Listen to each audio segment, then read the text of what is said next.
Shoes, shoes, shoes. Hello, I am Danny Gregory. This is Draw With Me from Sketchbook School International Productions, Inc. And thanks for joining me again to do, well, the titular activity, drawing with me, with you, with lots of other folks all around the world, as we do every week on Thursday at noon Eastern Standard Time. And all of those beautiful shoes that we just saw were drawn last week, because last week we drew shoes in abundance. And there were many more out there, but we try and gather up as many as we can. If you would like to, to make sure that your shoes or whatever it is that we draw this week show up, make sure you put hashtag SBS Draw With Me on your drawing and share it on social media. Or if you are a lucky member of the Sketchbook School schoolyard, you can just tag it, drop it in there, and the rest of us can see it. So we go around and try to gather up all the things that we can find and create this glorious gallery. So what else? Today, we are getting ready for Halloween. So in a little while, we will draw a Halloween-related set of drawings. So make sure you have your sketchbook, your pen, maybe some markers, some colored pencils. I'm not going to pull up that box, but here's my jar of colored pencils. Whatever else you want that feels like it would be appropriate for the season. This is you interpret it how you'd like. That's how we do here. What else can I tell you? Before we begin, I did want to encourage you. For many years, I kept a blog. And that blog was at DannyGregory'sblog.com. If you go there today, sadly, you will not see any new blog posts. Why?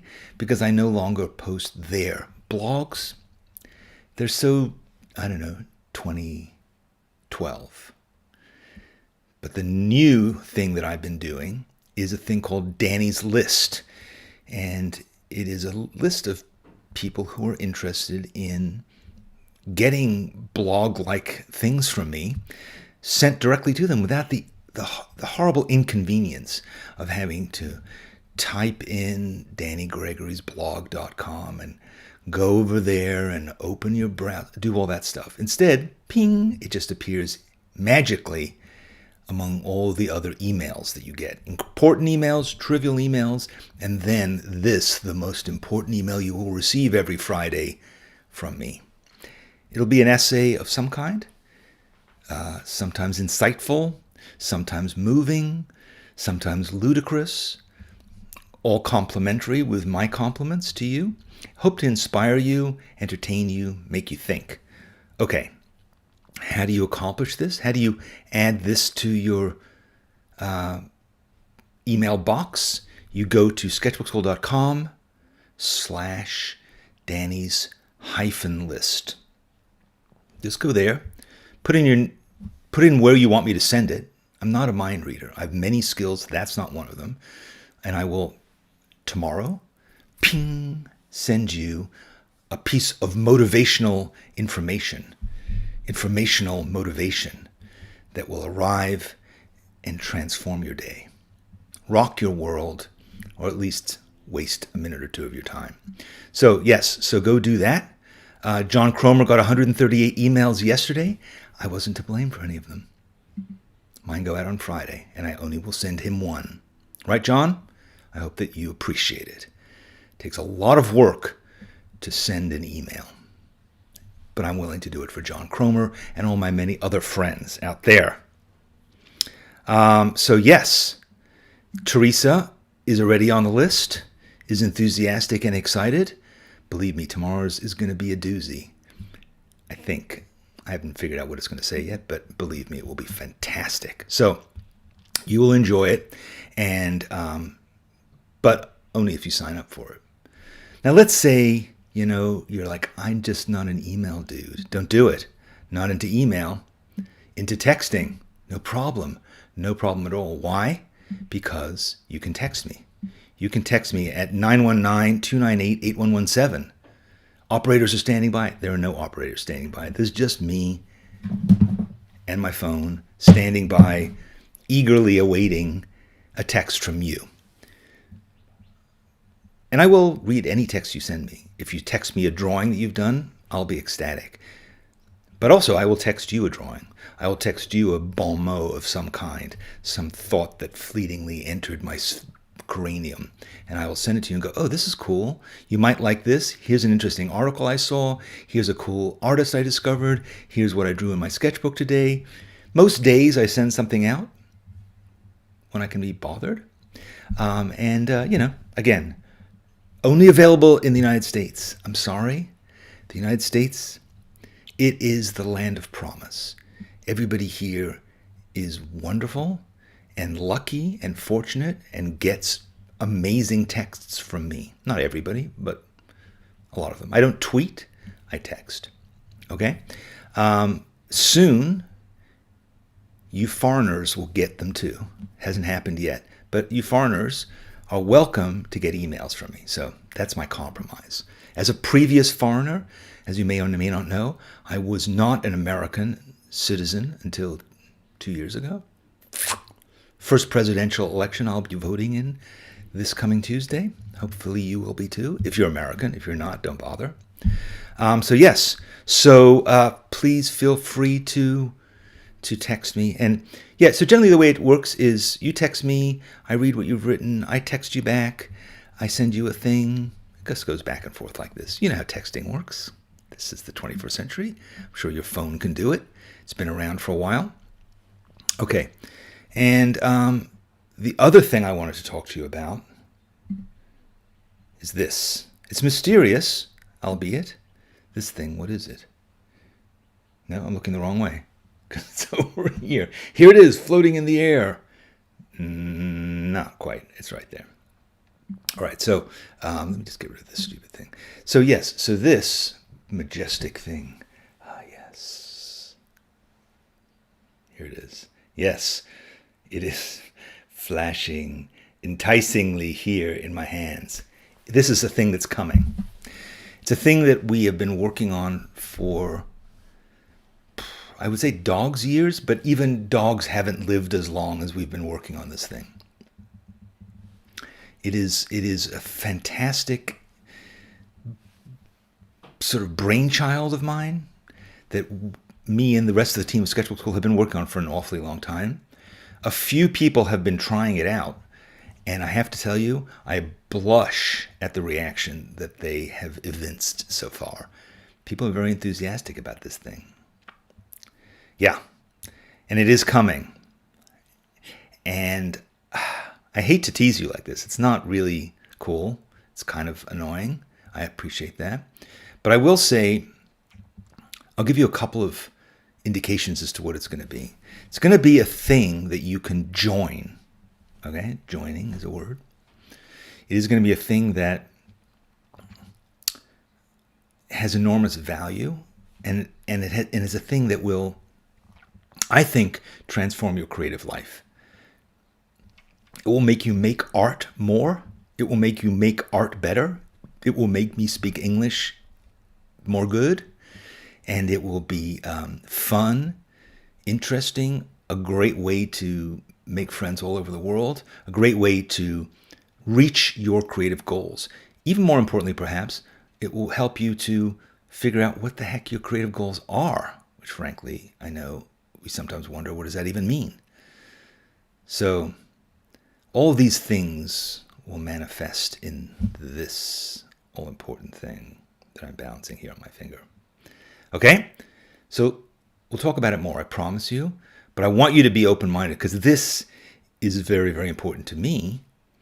And frankly, if it turns out not to be that important to you, not to be what you need, not to be worth your time to even check out, I'm not sure what my future is going to be like, honestly.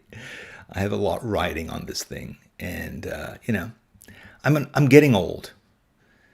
I live now in a state, Arizona, filled with golf courses.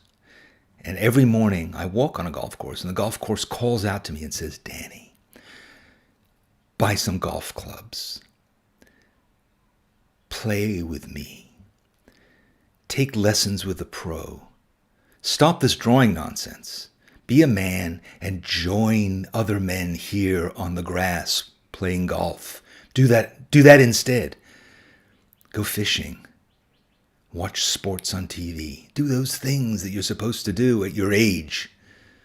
Visit your grandchildren. Well, you don't really have any, but there's that dog you could visit. All right? All those things could be happening if this fails. Okay, have I sufficiently manipulated you now? It's pathetic.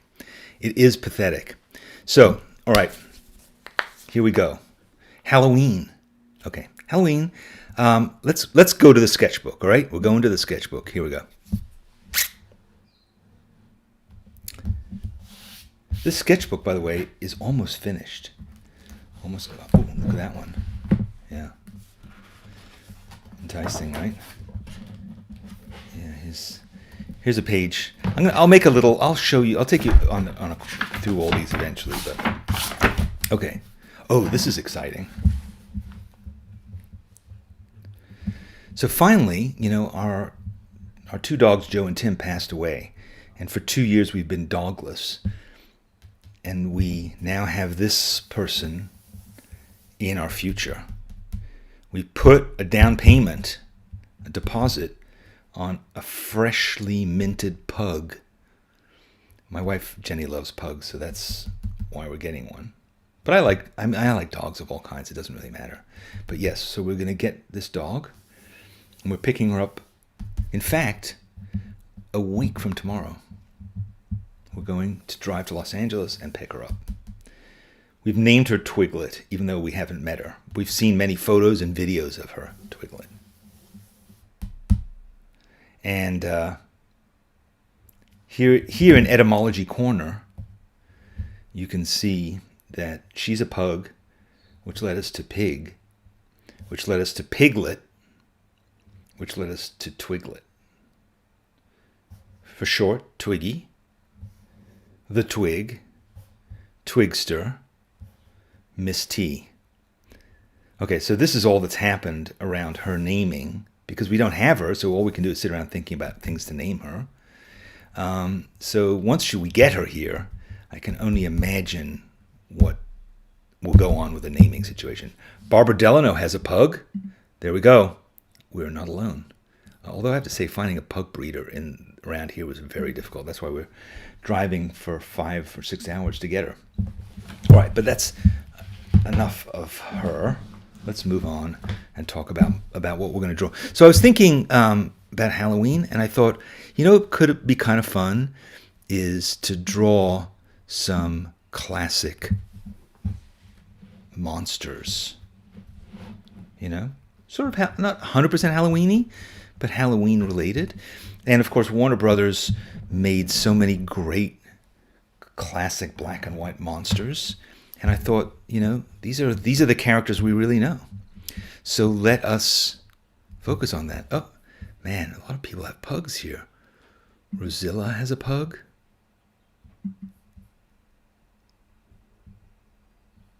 Wow, okay. Herta is getting a pug. Is it a pug? We'll see. Maybe I missed her earlier thing. So, yes, so we're getting them. Okay, and of course, hey, there's my sister, Kinney. Now, Kinney loves boxers, as do many Gregorys. So a pug is boxer related. In fact, the pug was the original dog that all dogs descend from. I mean, it was not really that, but all dogs, it is the oldest known breed of dog. First dog that was bred by the Chinese. Okay, so let's do it. What I'm going to do is I'm planning to kind of work across this page, planning to do a bunch of monsters, and I'm going to start with Frank N. Stein.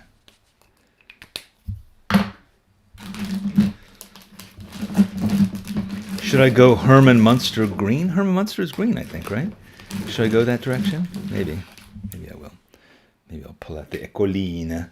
So this is, of course, the famous Ecoline Brilliant Colors 600 brush pen. Well, it's 600 because that's the green. I think does everyone have a different number? Possibly. Yes, it does. So I'm going to be using this green. Let me just check. I have this checking page back here. See this? It's a special page that I use for checking colors. I'm not in love with that color. Good thing I checked. So yeah, you got it. Is that better? Yeah, that's more what I had in mind. So this is light green, 601. Yeah, it's good to have a page like that at the back so that you know what you're doing, know what you're dealing with. And I'm going to be working on these quickly. It's up to you if you want to spend like the full time just working on one thing. But I'm going to try and do mine fairly quickly because I want to fill this page, and I don't want to belabor the thing. I just want to kind of have some fun.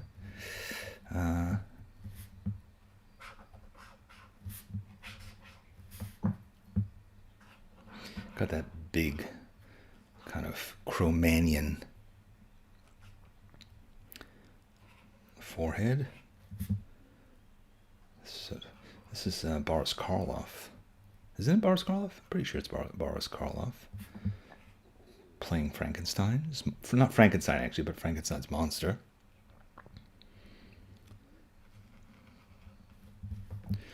Poor Dr. Frankenstein, forever known.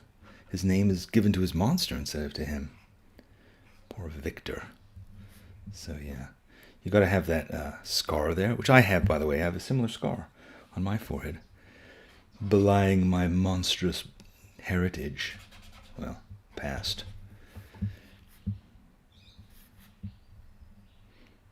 There's that sort of upper lip that's quite long.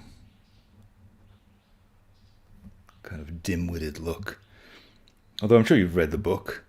In the book, he's actually a sensitive, intelligent soul. But in the movies, he's just a drooling monster. And then, of course, there's Herman Munster, who is, an intellectual.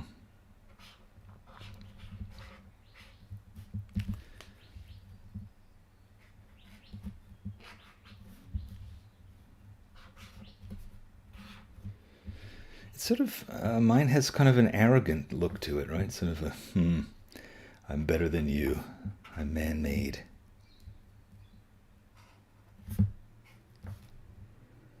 Sort of slightly dyspeptic. All right, now 608, you're going to come into play. Well, changing markers, changing to something with a bit more tone.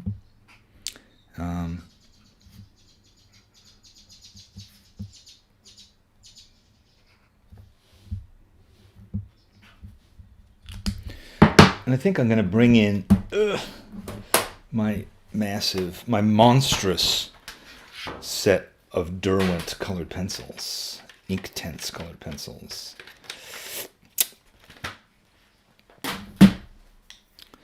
And start working on that. Well, I forgot to mention to you guys. Well, no, maybe I'll talk about that some other time. I'm tired of talking about those elements. Let's talk about Halloween instead.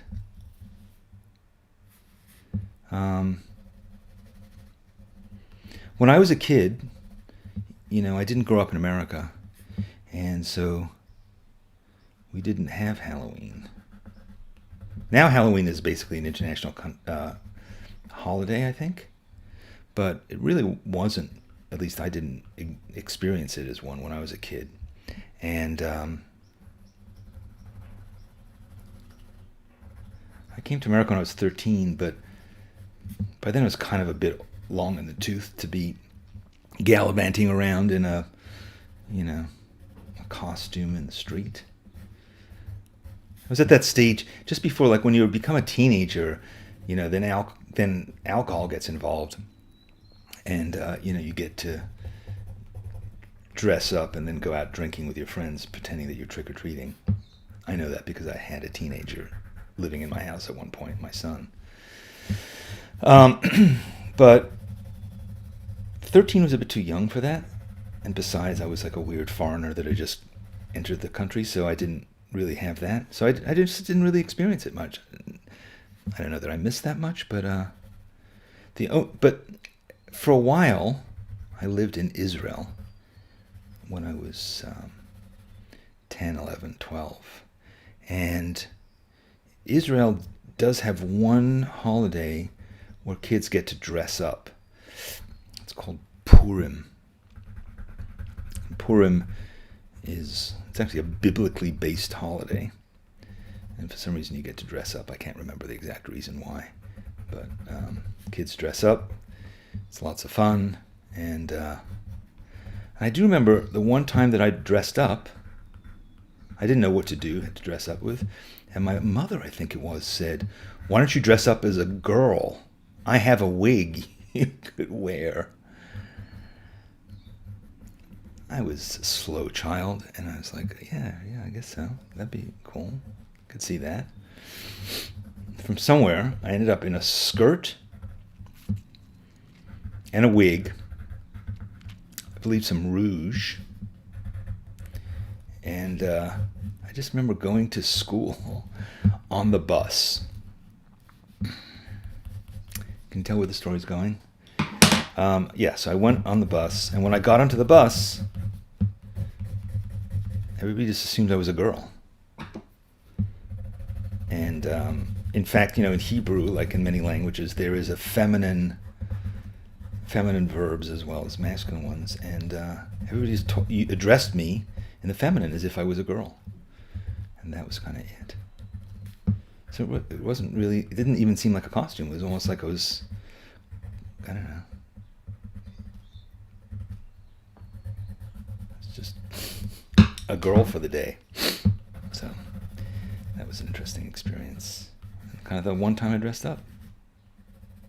We always dressed up kind of here and there. You always had like costumes in your toy box, that sort of thing. But yeah, certainly never went out in public like that again, except for that one time.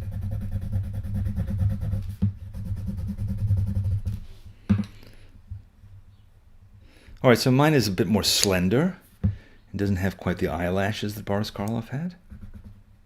But there he is, Frankenstein. That's my version of him, at least. That's more Lurch from the Addams Family. I love the Addams Family and Charles Addams. All right, let's move on. Let's get another guy up here. No, let's not. Let's get, speaking of girls, what do you think? Bride of Frankenstein, Elsa Lanchester. Bride of Frankenstein. Don't remember much about this movie. I remember her kind of hissing a lot. That was sort of her thing, to hiss. But I'm sort of seeing her in blue, maybe, or bluish color, maybe. Let's double check this blue. I think that this is probably right.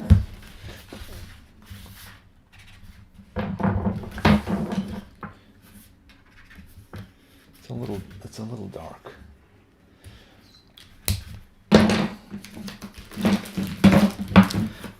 I haven't really mentioned to you the events of this week in my life, which are actually very momentous, because let's grab a pencil. Because this week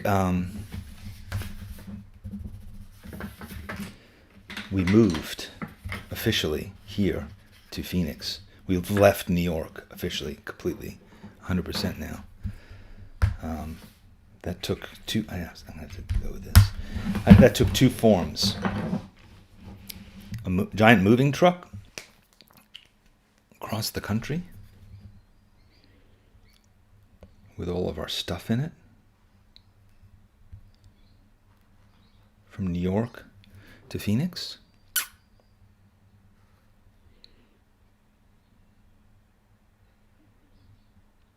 Arriving here on Tuesday, unpacking. Well, I say unpacking laughingly because, of course, I'm surrounded, you can't see it, but off camera I'm surrounded by huge, huge constructions of boxes, giant towers of cardboard boxes filled with all of our earthly possessions. Despite having thrown so much stuff away, we still ended up with, I think was it 6,500 pounds of stuff? I would say 6,200 pounds of that stuff were books. Nothing wrong with that. Yeah, so we're surrounded by stuff that needs to be unpacked.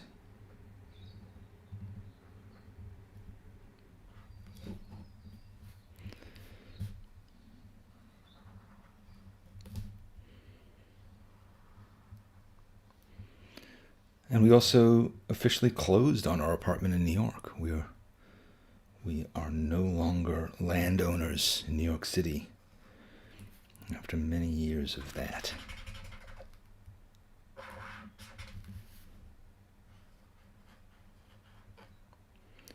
We are now renters here in Phoenix. Unmoored, not unmoored. Unmoored in the sense that we're not tethered. Untethered. Untethered, that also sounds sort of like we're insane. But we're not tied down. No strings and no connections, no ties to my affections. I'm footloose and fancy free, as Fred Astaire would say. So we are here.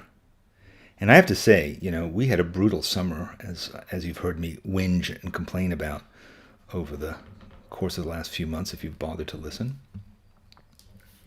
And it's all been worth it now because it's autumn here. And my God, there's a song called Autumn in New York. Nothing to compare. Well, that's not true. I'm not going to become one of those people who now reviles my old hometown and replaces it with an affiliation with a new place. I'm not that fickle and disloyal. I will always love New York. However, autumn in Phoenix is amazing. Beautiful. In fact, yesterday it was below 50 degrees, if you can believe such a thing.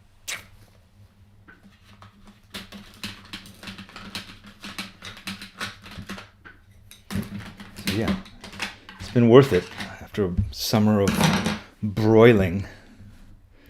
All right.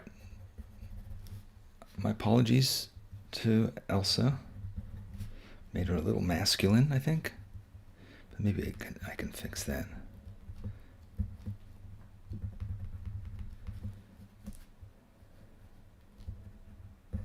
Do you remember this movie at all? I don't really remember. I mean, I remember that Frankenstein needed a mate and begged Victor to make him one. But I remember what the circumstances were. Like, where did the bits come from?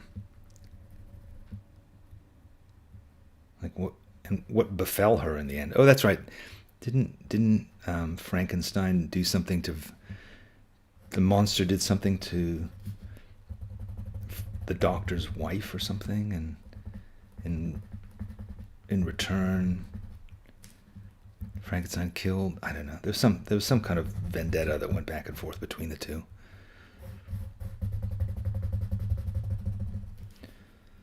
So this seems like an opportunity for doing fun things in here.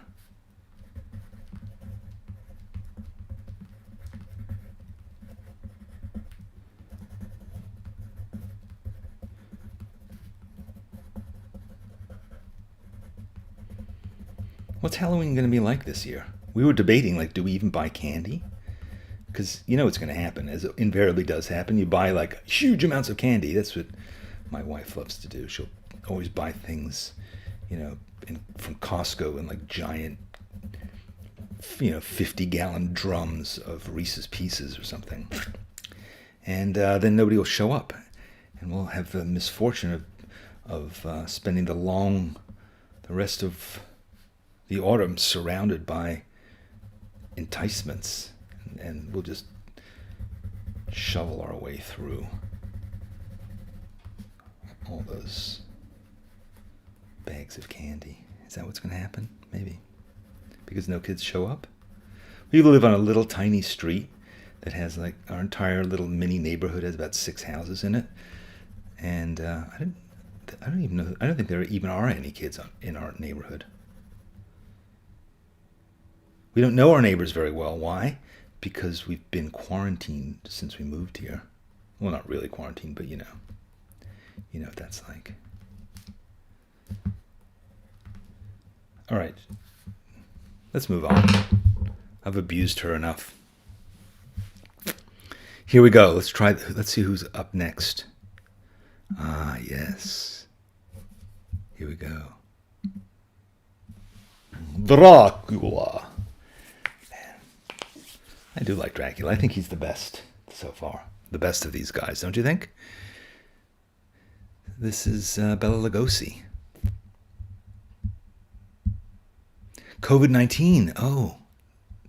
Amy points out that because of COVID-19, you can't buy candy or you can't hand it out. I hadn't even thought of that. That's terrible. Bowls of bad candy near the sidewalk, says Teresa. It seems pitiful, doesn't it? But yeah. Stale old candy for months unless you eat it all in a day, says Laura. You don't know us that well. We'll get through it. We'll get through it. Jen says that people are making candy catapults and shoots for Halloween. That's enterprising. So you fire it at the kid. That's nice. Yes. All right, JJ, we're going to have to start thinking about this. We're going to have to start coming up with something. All right, Dracula. I think he where's my black? Where is my black? Where is the black pen? I don't have my black pen. My Dracula's a little bit more Russian than Transylvanian. But,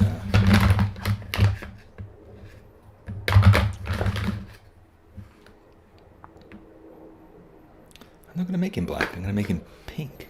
Just perversely. Make him pink and give him a black hood, cowl.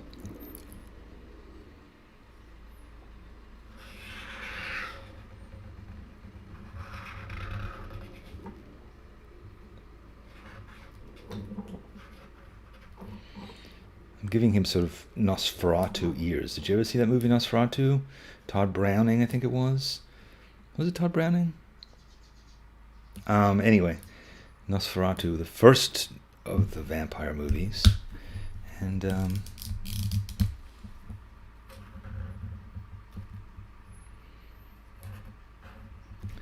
in which he had these long fingers and long ears for some reason.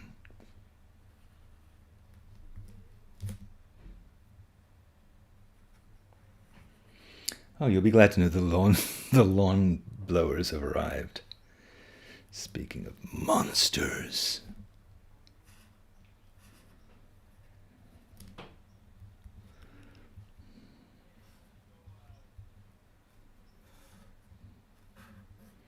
All right, I'm taking some liberties with this guy. Tell Bela Lugosi I'm doing my own dude. I'm making my own guy.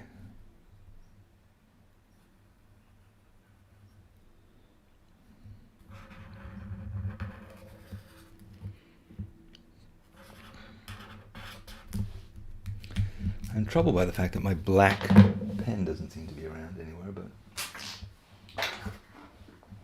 my Ecoline. Where do art supplies travel to? All right, I think I have a dark gray. I'll go with that.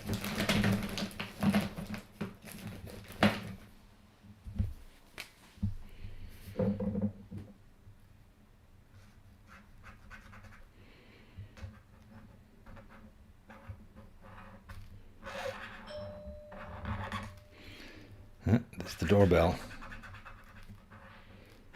We have an actual doorbell.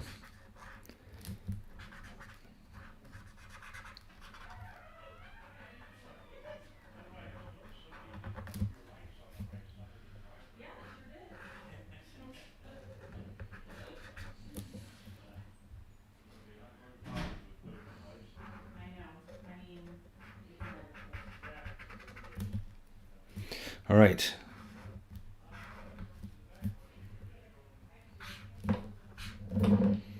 Feeling, yeah. Here we go.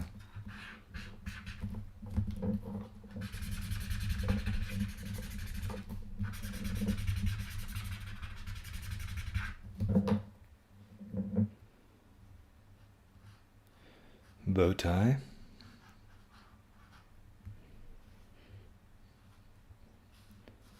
He had various like medals and things like that they would wear. All right, let's get into it. Let's get serious with some pencils.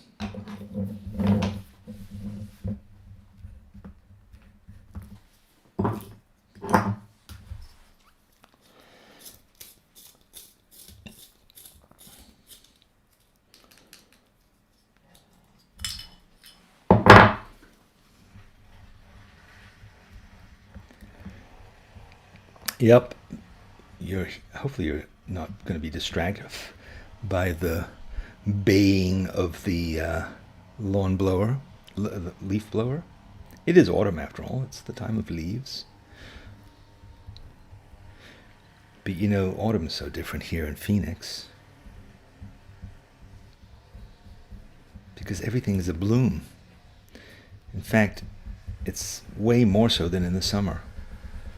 All these things have come back. Things that were here in the spring have returned. And it is quite beautiful. Hopefully you're not buried up to the neck in snow. Speaking to a friend in Colorado yesterday, he told me that that was the case there.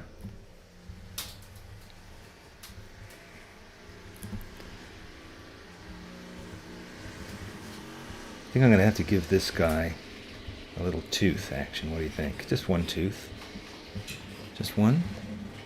Just because he just can't keep it in his head.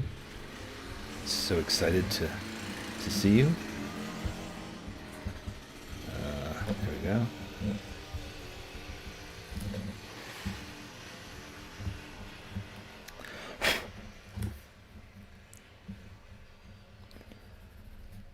I might have to pull out a trusty weapon of mine. A relatively new tool that I've discovered that is quite helpful, particularly when you screw up, and I'll show it to you in a second. What is it?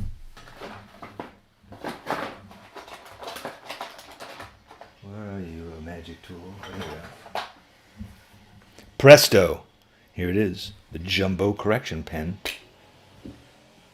Let me show you how this is used by professional artists such as myself. People who so rarely make mistakes, so rarely need correction. Oh, see? Just overcorrected.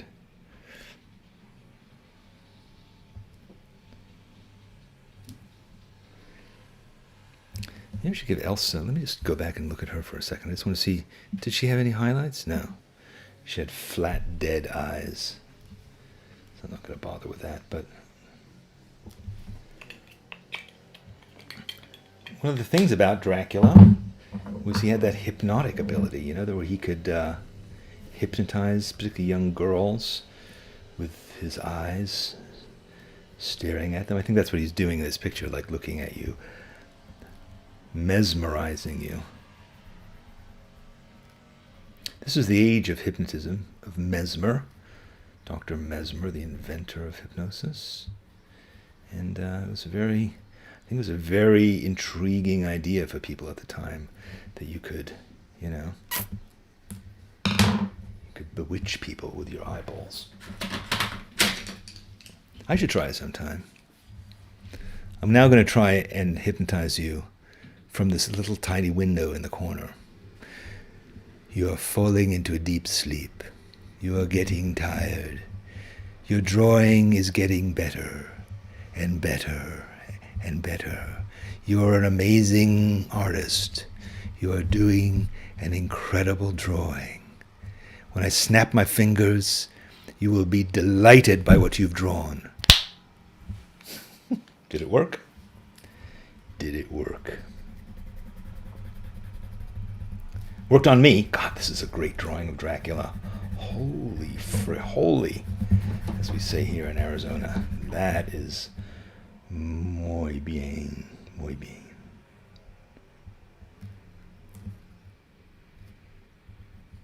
So yeah, there he is. Dracul. Vlad the Impaler. All right.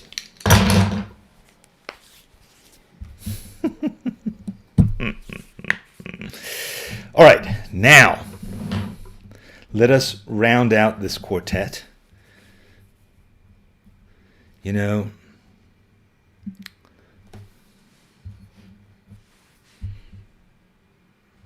I kind of like that. I'm not sure about the colors, but I kind of like the. It has a sort of a Mount Rushmore effect.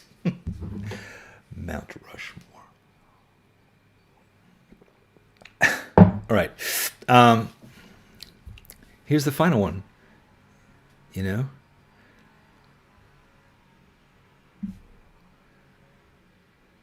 The Mummy. This is the original Mummy. Not quite a Halloween costume. Yeah, I guess it is. The Mummy, right? I mean, a lot of times the Mummy has like bandages all over his head, and you could draw him that way if you wanted to. This Mummy is... I'm not sure who plays it. It looks like it's probably Boris Karloff again. But, man, that's a good costume. It's like a papier-mâché face. And I think it should be done in grays, don't you think? They're all dead. All of these characters are dead. But this one has been dead the longest. The Curse of the Mummy. It's basically just a face. You know, a face of a bony, bald guy. But that's okay. We can draw faces. We're not afraid of faces. It's a face.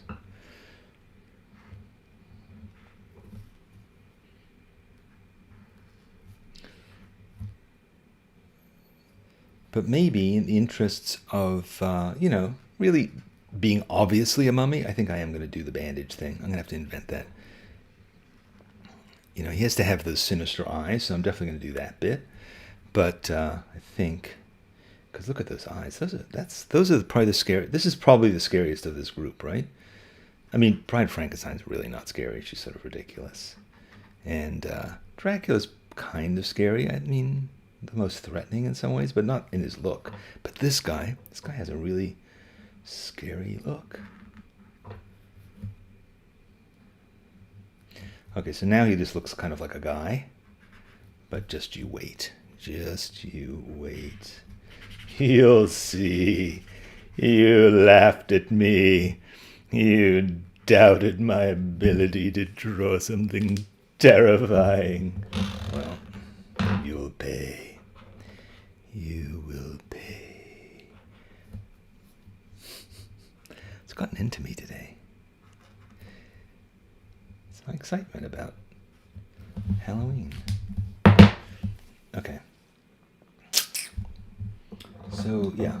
So I'm taking here a Derwent Inktense Iron Blue 0840. Is that what I want, actually?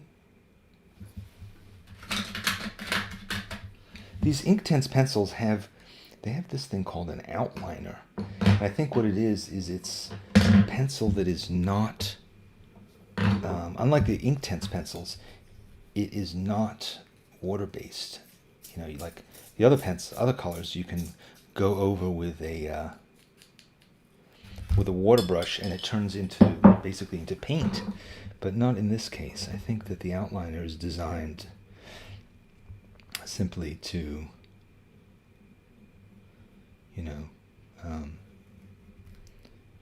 help you make lines that are sort of permanent.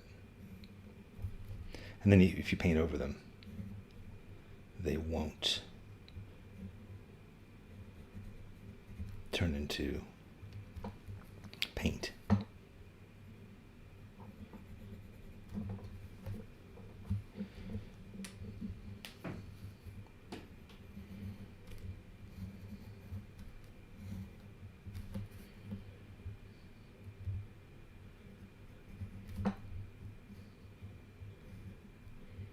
I'm kind of making up these bandages.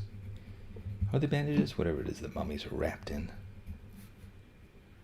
His ear is going to be broken loose, though, with maybe a piece that's fallen behind there. But this is an opportunity to kind of show the contours of his face with, you know. I think here I'm going to just have a bit of revealed flesh underneath in the shadow.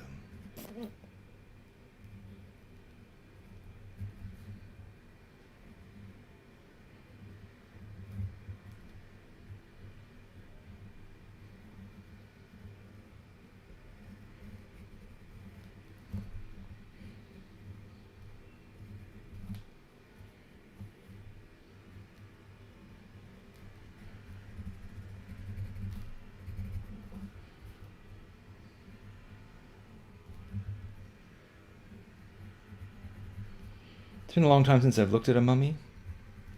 It's been a long time since I've seen my own mummy. Well, a few weeks. My mummy now lives on the other side of the country, in New York. But I'm a big boy. I can be out here without my mummy. Yes. I'll send her this picture I drew of mummy as a gift, a Halloween gift, to let her know that I was thinking of her.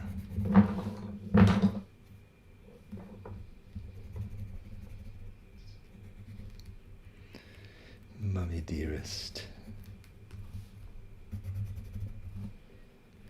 All right. I think that's about the size of it. Here we go. Let's have a look at this page. Swing. Let's get rid of mummy. There you go.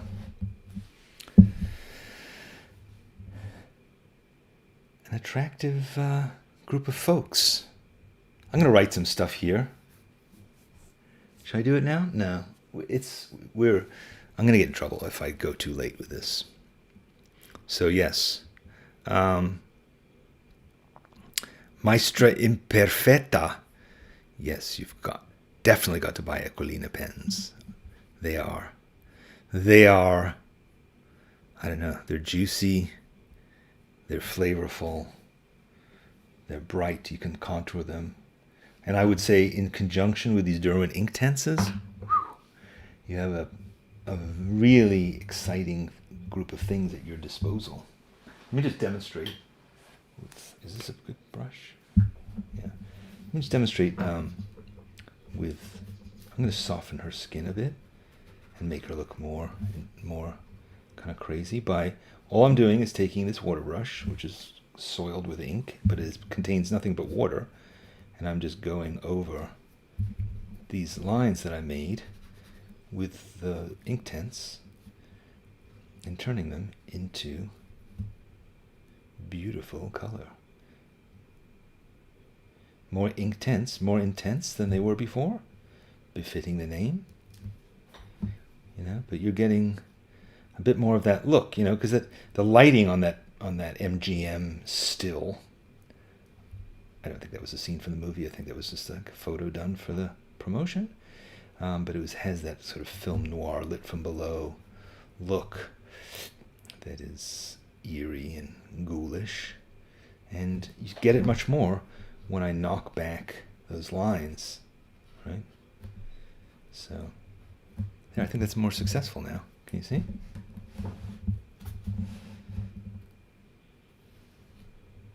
She's still a bit too cute. She's a bit too cute. But that's Elsa Lanchester for you. One of the sirens of Hollywood.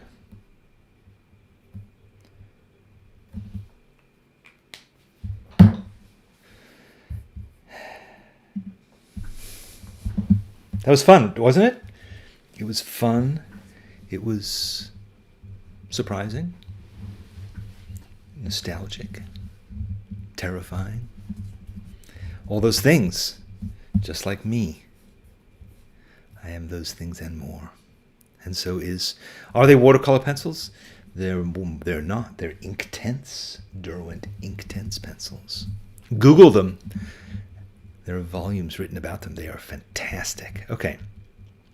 Thank you very much for joining me. Don't forget, what do you need to do? You need to put hashtag SBS Draw with me on your monsters. Don't forget, please. And then next week will be, I'm not sure what we're going to do next week. Something fun. Maybe we'll draw pugs in anticipation of Twiglet's arrival. I don't know. We'll think of something. Or maybe we'll draw the leaf blower guys, because they won't be here, and we can draw them while they're not here. I have some extremely interesting photographs of them that we can use, and it will be fun. Don't forget, text me if you want. Don't forget to sign up for Danny's List. Don't forget to be a nice person. Don't forget to draw a lot. Don't forget to have fun on Halloween. Maybe watch a scary movie if you can't dress up. Or, maybe watch one of these old classics and draw from the screen. That could be fun. Throw Frankenstein on. What is it, 1935, I want to say? Maybe later. That will be fun. And, I'll see you very soon after Tuesday, which will be, speaking of scary. I don't even want to talk about it. I didn't want to speak about it. We won't. We're here to draw. We're not here to talk about politics or any of that other gooberiness. We're here to have fun. Thank you, and I'll see you next time when you once again draw with me.